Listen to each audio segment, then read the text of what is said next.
So hi guys, good afternoon and magandang tanghali po sa ating lahat.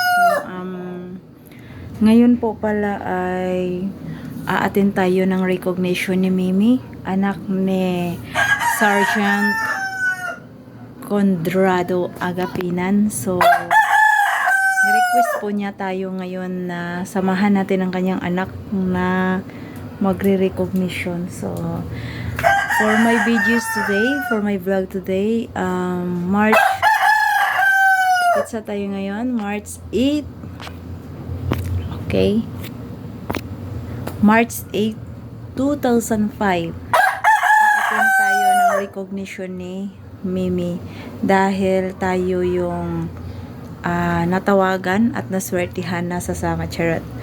So ngayon guys, busy tayo mula kaninang umaga. Pagkagising ko, rumampa muna ako pang gasolina kasi wala nang gasolina si Mio. Then ngayon aalis na naman tayo, time 12:33, saktong 1 kailangan nandun na. So guys, bye bye.